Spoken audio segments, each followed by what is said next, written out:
Hello and welcome back to Bookish. You may have noticed, maybe not, that I've been absent from BookTube this week. I haven't made any videos for more than a week, and the reason for that is that I have been kind of obsessed, focused, fixated, depressed about the situation with Israel and Palestine. And being someone who has frequently been outspoken on my channel about political issues, and in fact about this issue in the past, I really felt like not talking about it was somewhat cowardly, given my position saying I was going to express my feelings, my thoughts, my political ideas in the past. But it's taken me quite a long time, well, more than a week, to come to, clarity in my own thinking.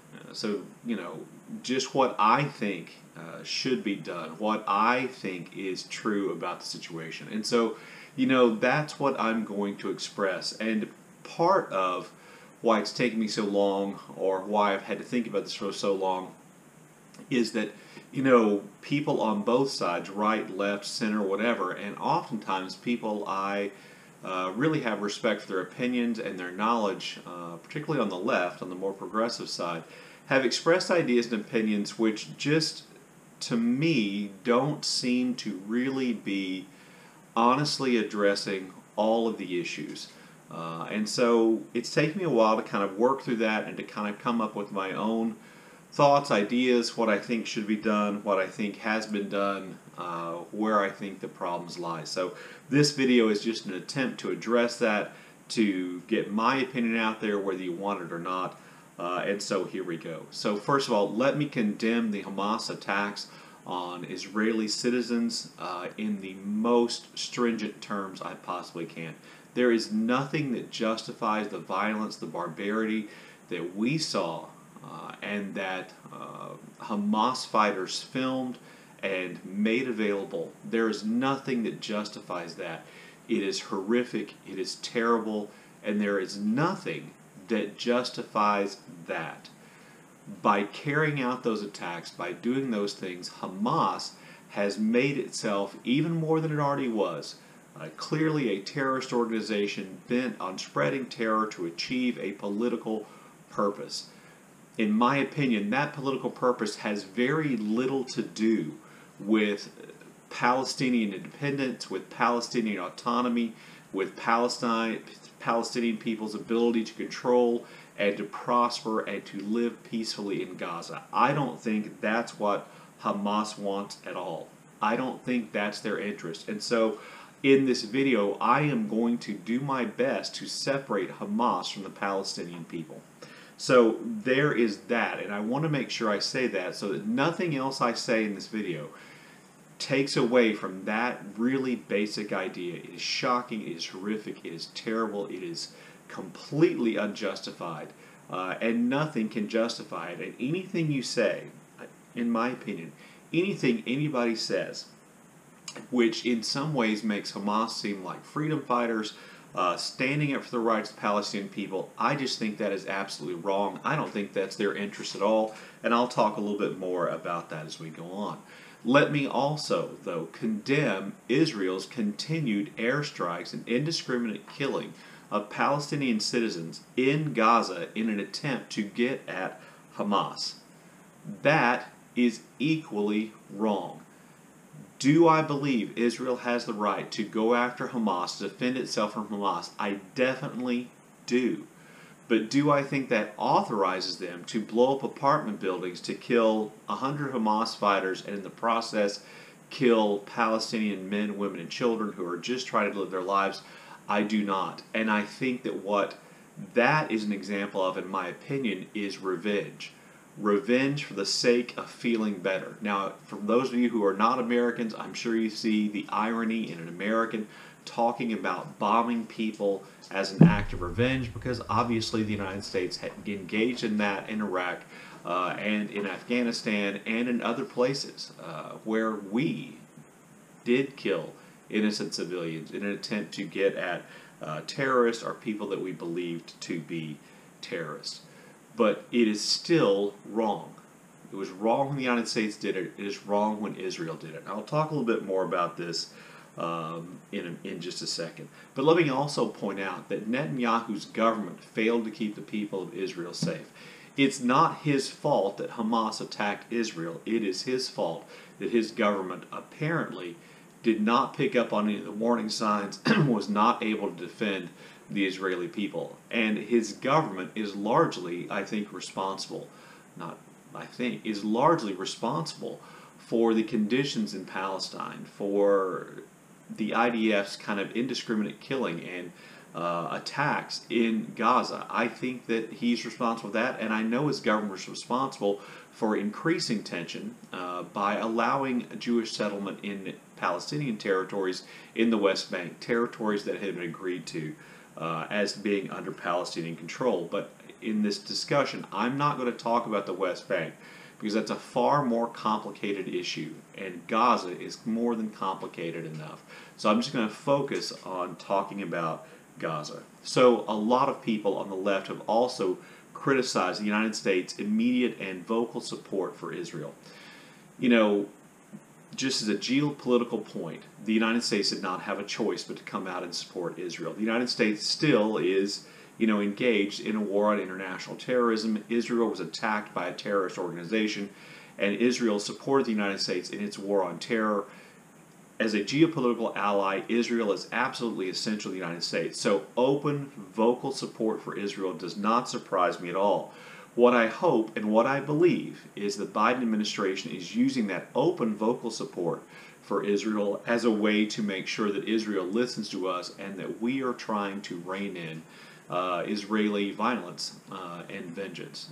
That is one of the things we're doing. I happen to think that's what most Americans want, and I happen to think that's what most Israelis want, is some kind of peaceful resolution, and they recognize, despite the horror and the tragedy and the desire for vengeance, they recognize that that cannot be the only solution, that cannot be the only way forward. I'll talk more about this issue of violence as well. By the way, I'm speaking from notes I made on my phone in an attempt to cover all the topics I want. But what I hope is the United States is working as hard as it can to restrain Israel from wider acts of violence. This may seem unsuccessful to you, and that's fine. That's certainly, you're within your rights to feel that way. But I believe I see the hand of the U.S. restraining influence on the order given to the Palestinians in northern Gaza to evacuate. It is impossible. It creates a humanitarian crisis. I accept all of that. Okay, I do. But the more Palestinians who move from the area in which Israel apparently believes Hamas is located and are targeting Hamas, the fewer civilian casualties there will be. It is to me a little disingenuous to criticize Israel for attacking places in northern Gaza and killing civilians, and at the same time criticize them for demanding or ordering civilians to evacuate the territory. Now, of course, the best solution is to stop bombing territories or areas inside northern Gaza, but assuming that they're building up to some kind of ground incursion to go after and fight Hamas directly in that area, I think that is an example of the United States saying, hey, you need to try to limit civilian casualties. And I guess on some level, I think that's what happens there. I also think that people on the left go too far when they are essentially saying that by the United States supporting Israel vocally, we are giving them permission to attack northern Gaza. I don't think Israel was waiting for our permission. From what I see, they didn't wait for our permission. They don't need our permission. Israel was going to do that regardless of the United States' position.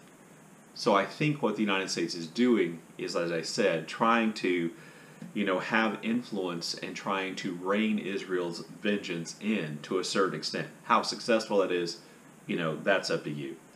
So the real victims post the Hamas attack on Israeli citizens, which have already condemned and said was horrific, the real victims in all of this are the Palestinians who live in Gaza who are not Hamas fighters, who are essentially trapped in what people describe as kind of the world's largest open-air prison, a relatively small area containing around 2.2 million people, more than half of whom are under the age of 18, and are more or less surrounded by walls and a group of people who treat them as though they are all potential terrorists. Those are the people who I believe are the victims that we need to prevent from being victimized moving forward. So there are two things I think that are at work here that are things to keep in mind. Israel's treatment of the Palestinian people, Israel's approach to Gaza, to wall it in, to cut off access, to essentially prevent economic success, and to control resources, and to respond to rocket fire from Hamas from Gaza with, destroying businesses and apartment buildings and inflicting civilian casualties, and to, confront rock-throwing young protesters with sniper fire. All those things are wrong. Okay, that is wrong, and it cannot possibly lead to peace. Israel's treatment of the Palestinians inside Gaza is part of the problem. But Hamas is the other part of that problem. Now, I don't know, in the early 2000s, Hamas won elections that took place within Gaza and the Palestinian Authority, and their political wing took power, and then almost immediately they suspended elections. So to blame the Palestinian people for electing Hamas, more than a decade and a half ago, and say, well, this is what I get for electing Hamas, overlooks the fact that Hamas has suspended democracy and essentially runs Gaza as a dictatorship run by that political organization. And Hamas plays a role in the suffering of the Palestinian people directly and indirectly as well. It's the decisions of the government of Palestine, of Gaza, Hamas, to devote their efforts to, acquiring material to carry out attacks on Israel rather than to build infrastructure. Now, I know what you're saying, Israel has a lot of, I'm not saying they don't, but, Hamas could be using the money it raises, the resources it gets from countries like Iran and others that are allied with, could be seeking more humanitarian aid for the people of Palestine than it does. But they don't, in my opinion, because they don't care about the Palestinian people at all. Hamas attacked Israel knowing what Israel's response would be. They knew that Israel's response would be bombing, which would kill thousands of Palestinian people and Palestinian children, which means they carried out that attack knowing that Palestinians would suffer. And what they hope is that Palestinian suffering then brings about, theoretically brings about change, but, since Hamas I don't think is operating in the best interest of the Palestinian people, what I think they hope is that it will bring about a wider conflict which will weaken / perhaps in their wildest dreams destroy Israel itself. That means that they are sacrificing themselves, sacrificing the Palestinian people for geopolitical ideas. And that means that they are, in my mind, responsible for the suffering of the Palestinian people, just as the Israeli government of Netanyahu is responsible for the suffering of the Palestinian people. Now, before you think that I'm letting the Israeli government off, by responding in exactly the way Hamas wants, or hope they would, Israel is doing what Hamas wants. And that, I think, is incredibly problematic. And this should be, to a certain extent, what I hope the cooler heads in Israel and the United States are saying is, you are doing what they want you to do. You are becoming the international pariah because of your response. So, again, I've said Israel has the right to defend itself against Hamas, but it's 2023. I do not believe the only way to eliminate Hamas in 2023 is to launch missiles and rockets into Gaza and blow up apartment buildings and kill civilians. Is that perhaps the most satisfying way?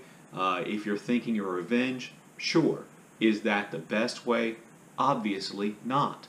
And again, you are doing exactly what Hamas wanted.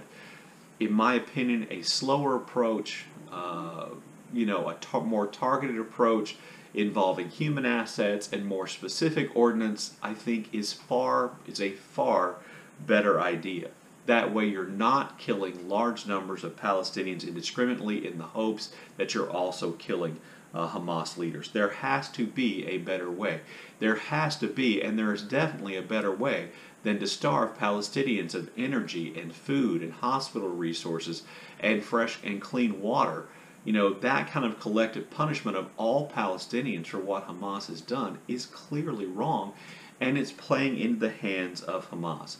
So what do I think the United States should be doing? I think the United States should be supporting Israel's right to go after Hamas. I think the United States should be restraining Israel from carrying out more of this kind of what I'm going to call indiscriminate bombing, which brings about huge and horrific and completely unjust Palestinian civilian deaths. But we should also be rushing international aid to the Palestinian people. The U.S. has those hospital ships, the Red Cross, the Red Crescent has hospital ships. We should be pressuring Israel to allow us to park those off the coast or to dock those at Gaza to help relieve the suffering. We should be pressuring Israel to end the blockade of necessary supplies into Palestine, because that is just targeting the Palestinian people and not Hamas. So, you know, that's what I think the United States should be doing. And I want to kind of make a larger point where I think, you know, we are using the wrong lessons of history. So World War II, from the United States' point of view, and from most of the Allied nations' point of view, World War II was a completely just war in which the right side won. And I can't help but agree with that, because I know what the Nazis and the Japanese got up to. You know, I know about the horrors they were inflicting on the people who they controlled, and I believe that, you know, that Japanese government's actions were evil, and that the Nazis were evil and had to be destroyed. But what I think World War II taught us was that violence can be used to solve problems. All of a sudden, you know, the lesson of World War I, that violence didn't solve problems, became a lesson that violence did solve problems. And I think, therefore, the United States' response has frequently been to use violence in an attempt to solve problems. And ever since World War II, the lesson we should have been learning is that that kind of violence doesn't actually solve problems. It didn't really solve the problem in North Korea, with Korea, other than preventing a takeover of South Korea. It didn't solve the problem in Vietnam. It didn't solve the problem in Iraq the first time. The second time, it didn't solve the problem in Afghanistan. You know, that kind of violence isn't really always capable of solving the problem. And I think Israel has come to believe, because of its history of being attacked by Palestinians and its Arab neighbors and responding violently, that it believes that violence is the way to solve the problem. And I think the clear truth of the matter is that that kind of violence no longer can solve problems. You cannot shock and awe terrorists who do not care about human life into behaving. And it is almost impossible to completely eliminate them, because, you know, as the old saying goes, every time you blow something up to kill one terrorist, you create two more. And I do think there is some truth in that. Having said that, I also want to caution against the idea that many Americans have that terrorism is an inherent part of the Islamic world. It is not, and that it is pointless to try to, you know, not, you know, deal with terrorism because other terrorists will just come along and replace them. That's really, I do not believe to be true, particularly if we address the issues which allow terrorists to recruit. And that's part of why I think the situation in Gaza has to be resolved first, and with as little additional loss of civilian life as possible. Anyway, there you go. There are my thoughts on the current situation with Palestine, Palestinians and Israelis, and what I hope for is peace as soon as possible. And I would hope that my nation is doing whatever it can, however skeptical you may be about that, to bring about that peace as fast as possible. I look forward to your comments in the comment section below, and as always, thank you for watching.